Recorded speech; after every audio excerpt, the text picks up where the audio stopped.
오늘 말씀을 제가 한 번 더 읽어드리겠습니다. 한번 잘 들으시기 바랍니다. 이스라엘 사람들은 어떻게 해야 할지를 주님께 묻지도 않은 채 그들이 가져온 양식을 넘겨받았다. 여호수아는 그들과 화친하여 그들을 살려준다는 조약을 맺고 회중의 지도자들은 그 조약을 지키기로 엄숙히 맹세하였다. 아멘. 매주 목요일이면 여성 모임을 우리가 교회에서 갖고 있습니다. 지난주 여성 모임에서 있었던 이야기입니다. 여성 모임을 하다 보니까 우리 아이들이 교회를 오게 되는데 그날 온 아이가 둘이 있었습니다. 하나는 예희, 우리 안준영 전사님의 아이, 이제 돌 지났죠. 또 한 아이는 훈이. 두 명이 와서 같이 있었습니다. 그런데 나누고 있는데 갑자기 훈이가 노래를 부르기 시작한 겁니다. 곰 세 마리 노래를 혹시 모르는 분이 계시지는 않죠. 이 노래를 부르고 있는데 앞에서 이제 돌 지난 예의가 박수를 치는 거예요. 박자에 맞춰서 박수를 치고 있는 거예요. 난 도대체 이게 뭐 하고 있는가 했는데 하나는 곰 세 마리를 부르고 있고 하나는 그 앞에서 박수를 치고 있는 거예요. 얼마나 웃었는지 몰라요. 얼마나 신기하고 웃었는지.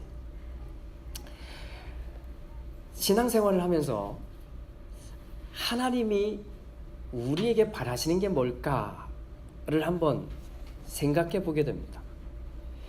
하나님이 우리에게 대단한 것을 하고 있으니까 하나님이 기뻐하실까? 만약에 우리 앞에서 훈이가 수학 문제를 풀고 있고, 훈이가 누군지는 다 아시죠? 네. 알아야지 이해됩니다. 훈이가 제 앞에서 수학 문제를 풀고 있어야 제가 감동을 받는 걸까요?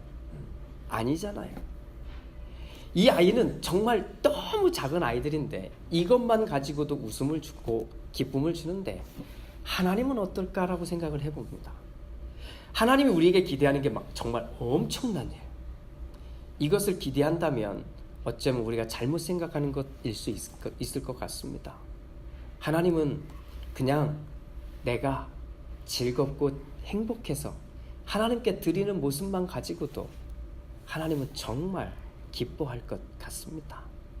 우리 신앙생활 하는 동안 우리가 좀 그런 짐들을 좀 벗어냈으면 좋겠습니다. 짐들을 싹 벗어내고 그렇게 정말 내가 가진 기쁨과 감사함으로 하나님께 예배하고 정말 하나님을 믿는 사람처럼 사는 우리 모두가 되기를 예수님의 이름으로 축복합니다. 혹시 어디를 가서 기도하실 때, 그러니까 식사를 위해서 식당에서 기도하실 때 두 손을 이렇게 꼭 모으고 기도하십니까? 아니면 이렇게 기도하십니까? 어떻게 기도하시나요? 이렇게 다 기도하시죠? 저는 그렇게 기도한다고 믿습니다. 기도. 저희 가족이 한 번은 나가서 식사를 하는데 옆에 외국인 가족들이 온 겁니다. 가족들이 와서 식사를 하는데 저희는 이미 먹고 있는데 이 가족들이 테이블 위에서 식사가 나오자 손을 잡고 기도하는 거예요. 그냥 모두가 같이 있는 식당인데 4명의 식구가 와서 손을 잡고 기도하는 거예요. 많은 생각이 들었는데 조금 지나자 너무 멋있는 거예요. 이렇게 손을 잡고 그 사람들을 보는 앞에서 보이라고 한 건 아닐 것 같아요. 근데 손을 잡고 아마 늘 있는 것 같아요. 그래서 너무 좋아 보여서 우리도 다음에는 식당에 가면 그렇게 기도하자. 자, 다음에 또 우리가 식사를 하러 간 기회가 생겼습니다. 가서 우리가 그렇게 기도했을까요? 그렇게 하지 않았을까요?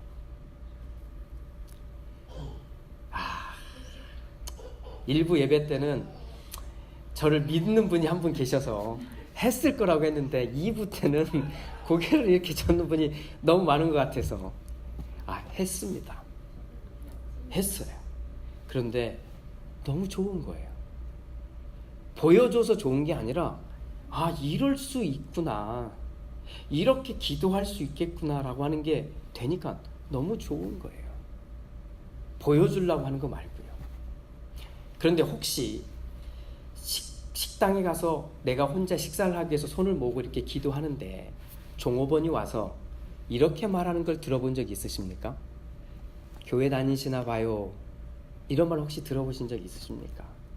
아니면 정말 간혹 기도를 이렇게 끝내고 났더니 지나갔던 종업원이 예수 믿으시나 봐요. 이런 말은 혹시 들어보셨습니까? 사실 교회 다니시나 봐요 라는 말과 예수 믿으시나 봐요 라는 말은 똑같은 말이 맞습니다. 원래는 같은 말이었습니다. 예수님의 제자들이 교회를 세웠을 때는 사실은 이 교회는 아무나 들어갈 수가 없었습니다. 예수를 믿는 사람만이 교회의 교인이 될 수 있었습니다. 그 시절에는 예수를 믿는다는 것만으로도 많은 것을 버려야 됐거든요. 삶을 포기하고 때로는 관계도 포기해야만 교회 안에 들어갈 수가 있었습니다.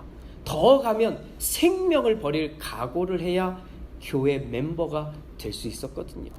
그래서 그때는 교회를 다닌다는 말과 예수를 믿는다는 말이 같은 말이었습니다. 한국교회도 그랬습니다. 불과 몇십 년 전만 해도요, 박해의 시간을 지났습니다. 교회를 간다고 하면 집에서 내놓은 자식처럼 취급했습니다.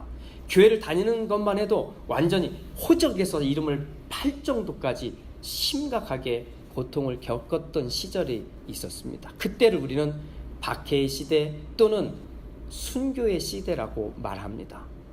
그때는 교회를 다닌다는 말과 예수를 믿는다는 말이 사실 같았습니다.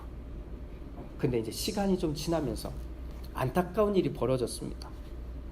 교회에 하나님을 믿지 않아도 교회를 다닐 수 있게 돼버린 겁니다. 어쩌면 하나님 믿지 않아도 교회를 가서 더 많은 일들을 하게 되어버렸습니다. 제가 이민사회에 와서 이제 4년이 되어갑니다. 다음 주면 딱 4년이 되는 겁니다. 딱 4년. 채우는 거죠. 4년 동안 제가 경험을 해보니까 교회 안에 교회는 오는데 하나님이 없는 사람들이 너무 많아. 하나님을 알면 믿으면 그렇게 안 할 것 같은 일들을 보여주는 사람들이 너무 많은 겁니다. 한번 우리 물어봅시다. 우리는 교회를 다니고 있는 사람들인가요? 아니면 우리는 하나님을 믿는 사람들인가요? 요즘 간절히 기도하는 제목이 혹시 있으십니까? 그러면 기도의 제목이 있으니까 간절히 기도하시겠죠. 그런데 간절히 기도하는 이유가 이렇게 기도하면 정말 될 거라고 생각해서 기도하십니까? 아니면 이렇게 해야만 내가 좀 불안하지 않으니까, 이렇게라도 해야만 내가 불안하지 않으니까 뭔가를 하고 있는 것은 아닙니까? 목회가 쉬울 때는 어떤 때냐면요, 간절히 기도하라고 했더니 간절히 기도하니까 되면 목회는 정말 쉽습니다. 어렵지 않습니다. 그냥 다 간절히 시키면 되거든요. 그런데 아무리 간절히 기도해도 안 되는 일이 많다는 겁니다. 또 반대도 있습니다. 기도를 하나도 하지 않아요. 그런데 내가 원하는 게 되는 거예요. 이러니 어려운 거지요. 하나님을 믿는다고 하는 것이 쉬우면, 너무 심플하고 간단하면 좋은데 이게 아니더라는 거예요. 그래서 제가 한 번 더 고민해본 저의 생각은 이렇습니다. 하나님이 보이지 않기 때문일 것 같다는 거예요. 하나님이 내 눈에 딱 보이면 우리는 우리의 삶이 정리될 게 너무 많습니다. 보이지 않으니까 보이지 않습니다. 그런 면에서 우리는 정말 대단한 사람들이지 않습니까? 보이지 않는 사람, 보이지 않는 하나님을 믿는 거잖아요. 생각하십시오. 우린 정말 대단한 사람들이구나. 보이지 않는 하나님을 믿고 있으니 말입니다. 소망합니다. 우리는 그냥 교회 다니지 말고 하나님 믿는 사람이 다 됩시다. 할렐루야. 오늘 하나님을 믿는 사람들이 누구일까? 어떤 사람일까? 우리 함께 말씀을 보고 싶습니다. 오늘 우리가 읽은 2절의 말씀은 짧습니다만 이 말씀을 이해하려면 앞부분을 조금 설명을 좀 드려야 될 것 같습니다. 이스라엘이 여호수아의 인도를 따라 요단강을 건너 가나안에 들어가게 됩니다. 그리고는 첫 번째 만난 성이 여리고라고 하는 성인데 이 여리고 성을 점령하는데 너무 간단했습니다. 하나님이 시키는 대로 돌고 또 돌고 일주일 동안 돌고 돌았더니 그냥 끝나버린 겁니다. 불가능할 것 같은 이 여리고 성이 한 방에 무너지게 됩니다. 그리고는 다음 차례는 아이성이었습니다. 아이성에 사람들을 올려보냈는데 그만 패배하고 돌아오게 됩니다. 잠깐의 수정 작업을 거친 뒤에 다시 올라가서 아이성도 점령해 버리고 맙니다. 그랬더니 이제 주변에 있던 나라들이 난리가 난 겁니다. 주변에 있던 나라들이 이 이스라엘이 다음 차례는 우리 아닐까? 다음 차례는 우리 아닐까? 이젠 전쟁을 앞두고 있으니까 이 왕들이 모여서 회의를 하기 시작합니다. 그리고는 회의한 결과 우리가 힘을 합쳐서 저 이스라엘과 싸우자는 겁니다. 자, 싸우자! 동맹을 맺고 싸우기로 결심을 했습니다. 그런데 모였던 사람들 중에 기브온 사람들이라고 하는 사람들이 있습니다. 기브온이라고 하는 사람들이 좀 더 고민을 한 것 같습니다. 이 기브온 사람들이 좀 더 고민해 보니까 이 싸움은 해봤자 질 거라고 생각한 겁니다. 왜냐하면 저 이스라엘 사람들 얘기를 다 들었거든요. 정말 저 이스라엘 사람들은 말도 안 되는 역사, 기적을 일으키면서 온 사람들이니까 우리가 그동안 알고 있었던 최고 강대국이라고 말할 수 있었던 여리고도 한 방에 무너졌는데 이들은 통째로 요단강을 가르고 넘어온 사람들인데 우리가 전쟁을 해봤자 싸움을 벌여봤자 우리는 질 것이 뻔하다는 결론을 내리고는 우리 저 이스라엘과 조약을 맺자. 친하게 지내자고 조약을 맺자. 그런데 이들이 우리가 옆 동네 사는 사람들이라면 반드시 우리를 공격할 걸 아니까 작전을 세운 겁니다. 그리고는 멀리 사는 사람들처럼 꾸며서 오게 됩니다. 신발은 정말 멀리서 온 사람처럼 헌 신발을 신고 옷은 누더기가 된 옷을 입고 빵은 빵들 속에 곰팡이가 스른 빵들을 싣고 그리고는 포도주를 담은 포도주 휴대는 완전히 낡은 걸로 딱 준비를 해서 사람들을 보냅니다. 그리고 이스라엘이 만납니다. 만나서 얘기합니다. 우리가 멀리서부터 왔는데 그 멀리서부터 우리가 이 소식을 들었습니다. 당신들이 얼마나 대단한지, 당신들의 하나님이 얼마나 대단한지 소식을 들었습니다. 그런데 우리는 멀리서 왔으니까 우리하고는 친하게 지냅시다. 우리가 문제가 생기걸랑 힘 있는 당신들이 우리를 지켜주십시오. 우리하고 친하게 지냅시다. 그런데 이 말을 듣고는 사인을 합니다. 그래요. 당신들에게 어려움이 오면 힘든 게 오면 사인해서 우리가 당신들 지켜주겠습니다 라고 약속을 끝냅니다. 그런데 이 상황을 놓고 오늘 성경이 이렇게 말하고 있는 겁니다. 이 상황을 놓고 이렇게 말하는 겁니다. 이스라엘 사람들은 어떻게 해야 할지를 주님께 묻지도 않은 채 그들이 가져온 양식을 넘겨받았다. 여호수아는 그들과 화친하여 그들을 살려준다는 조약을 맺고 회중의 지도자들은 그 조약을 지키기로 엄숙히 맹세하였다. 이스라엘은 여호수아와 함께 가나안 땅에 들어온 사람들입니다. 가나안 땅은 모세도 들어오지 못했던 땅입니다. 우리 지금까지 말씀을 나눈 것처럼 이스라엘은 준비가 되어서 들어온 겁니다. 믿음으로 살 준비. 믿음으로 살 준비를 끝낸 이들이 요단강을 건너 가나안에 들어온 겁니다. 그때 가나안에 들어오는 동안 이들이 빼놓지 않고 한 게 한 가지 있습니다. 그것은 하나님께 물어보는 겁니다. 하나님께 물어보는 겁니다. 무슨 일이 생기면 이스라엘은 하나님께 물어봤습니다.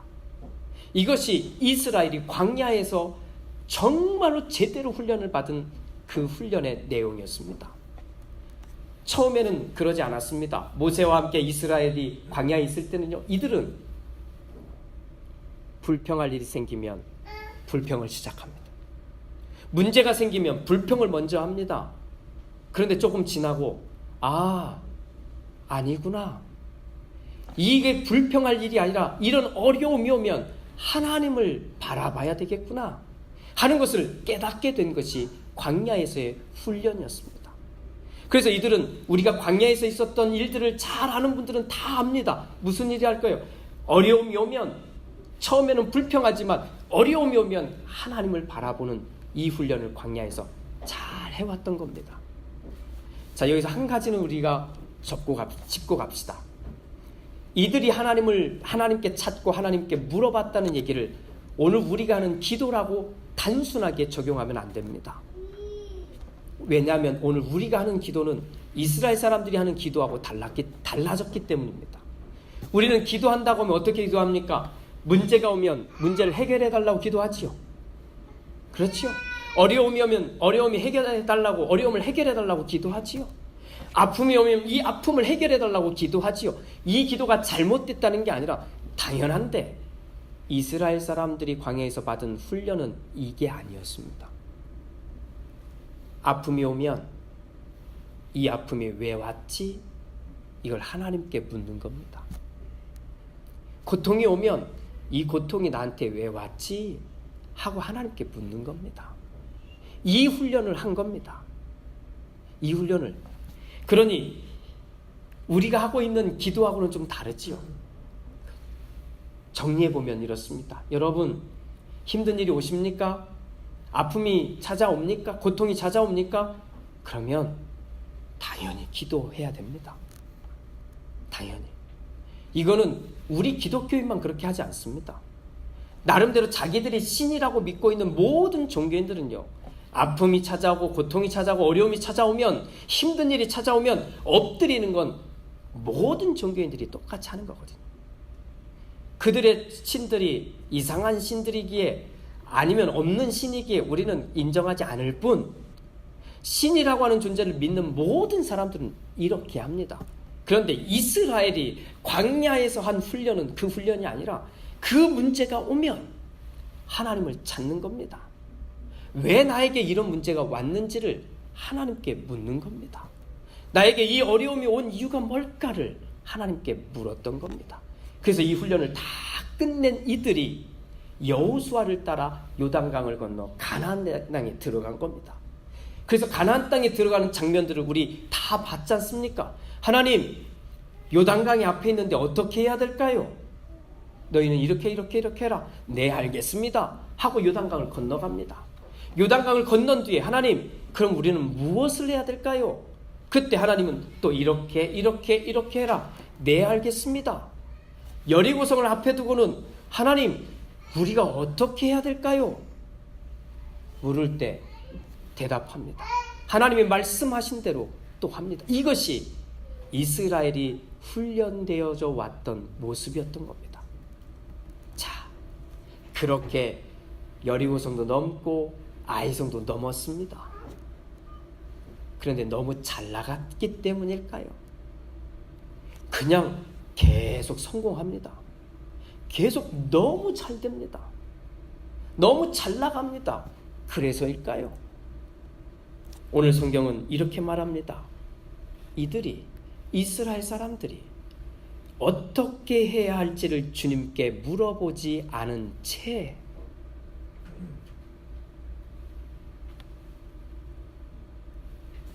자기들이 약속에 사인을 해버리고 만 겁니다. 너무 잘 나가서일까요?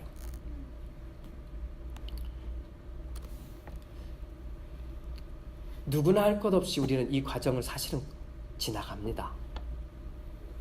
어려움이 찾아오면 목사도, 신앙생활을 많이 한 사람도, 그렇지 않은 사람도요, 하나님 앞에 나와 엎드립니다.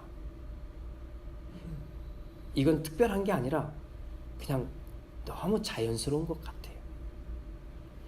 그런데 광야에서 훈련받은 사람들은 그 다음을 합니다.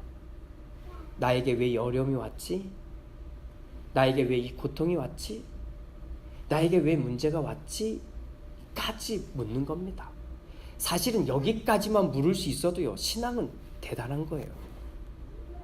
그냥 엎드리는 것만 해도 자연스러운 건데, 그보다 한 단계 더 올라와서 거기에서 하나님의 뜻을 물을 정도만 돼도 우리의 신앙은 정말 멋있는 겁니다.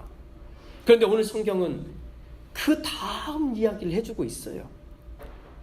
하나님이 이스라엘 백성들을 이집트에서 끌어내서 탈출시켜서 자유인을 만들어서 광야에서 훈련시킨 건 바로 그건데, 광야에서 끝내지 않고 가나안 땅, 약속의 땅, 그 땅에 가서 이렇게 살기를 바라는 그 모습은 이 다음 단계였던 겁니다. 그 다음 단계는 먼저 하나님께 묻는 겁니다. 어려움이 찾아오고 고통이 찾아오면 그때 묻는 게 아니라 이제는 아예 묻고 시작하는 겁니다. 하나님, 제가 이 일을 하려고 하는데 어떻게 해야 할까요? 하나님, 내가 이걸 계획하고 있는데 어떻게 해야 될까요? 하나님, 이런 상황이 오면 제가 어떻게 해야 될까를 먼저 묻는 겁니다.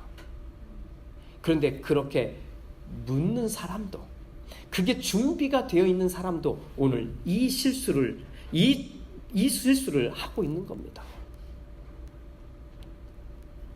너무 잘 나갔기 때문이겠지요. 잘 성공하니까 그러겠지요. 그래서 오늘 말씀의 제목을 이렇게 잡아본 겁니다. 안 될 때는 그래도 엎드렸는데, 문제가 있을 때는 엎드렸는데, 하나님 이거 어떻게 해결해야 되나요? 하는 이 고통 앞에서는 엎드렸는데, 오히려 잘 될 때는 하나님을 지나가는 것, 하나님께 묻지 않고 하나님과 이야기하지 않고 결정하는 우리의 모습을 혹시 발견하지는 않느냐 하는 겁니다. 오늘은 종려주일. 종려주일은 다음 주가 부활주일이라고 하는 겁니다. 그래서 한 주간 동안 부활주일을 준비하기 위한 시작인데, 예수님 이야기로 보면 예수님이 예루살렘에 들어가신 겁니다. 들어가셔서 이제는 십자가를 지는 것까지 가는 걸 말하는 겁니다. 그래서 그 시작을 교회 절기로 지켜보는 겁니다. 예수님은 예루살렘에 들어오는 순간부터 이미 앞으로 되어질 일들을 아셨습니다. 예수님이 십자가를 져야 되는 겁니다. 이것이 하나님의 뜻입니다. 하나님의 뜻을 알면서도, 하나님의 뜻이 분명하다는 것을 알면서도 예수님은 이 길을 한 걸음씩 걸어가며 순종하는 모습을 보여줍니다. 그러다가 마지막, 이제는 십자가 앞을 향해서 본격적으로 시작하는 날 밤에는 땀방울이 핏방울이 될 정도까지 기도합니다. 그때 기도를 아시지 않습니까? 아버지, 하나님, 내가 이 쓴 잔을 꼭 마셔야 되겠습니까? 알면서도 말하는 겁니다. 내가 이 쓴 잔을 꼭 마셔야 됩니까? 그 다음에 예수님의 기도는 이렇습니다. 아버지의 뜻이라면, 아버지의 뜻이라면 내가 이것을 받아들이겠습니다. 이게 예수님이 우리 앞에서 걸어가신 십자가를 향한 걸음이었습니다. 우리가 어떻게 지나야 할까요? 하나님이 우리에게 바라는 정말 믿음의 길을 걸어가는 사람들의 모습은, 자, 이렇게 설명하면 오해가 될 수 있지만 그래도 설명합니다. 하나님 믿잖아요. 우리 예수님 믿잖아요. 그러니까 구원의 문제는 끝난 겁니다. 더 이상 예수 믿으세요, 구원 받으세요, 하나님 믿으세요 하는 말은 우리 지나고, 하나님 믿으니, 예수님 믿으니 구원은 받았으니 다 천국에는 갈 텐데, 믿음으로 우리 살아봐야 되지 않습니까? 믿음으로 산다는 이야기는 어려움이 찾아오면 엎드리는 겁니다. 이거는 돼야 되고요. 그런데 엎드려서 하나님의 뜻을 구하는 것인데, 오늘 성경은 다음 이야기까지 우리에게 보여줍니다. 다음 이야기. 무엇을 하든 하나님께 묻고 시작하자는 겁니다. 어떤 상황이 닥치면 거기에서 하나님께 먼저 물어보자는 겁니다. 이거 어떻게 할까요? 어떻게 해야 될까요?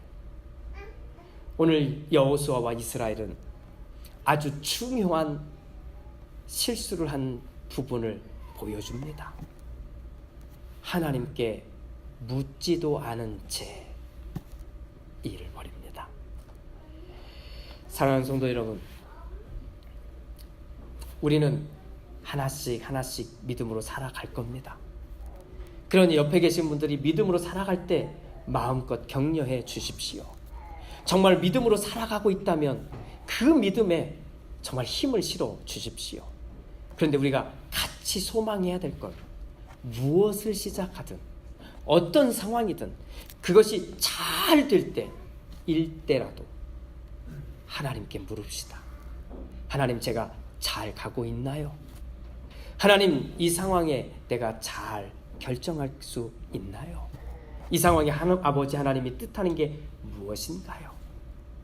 이거를 묻고 함께 걸어갈 수 있기를 예수님의 이름으로 축복합니다.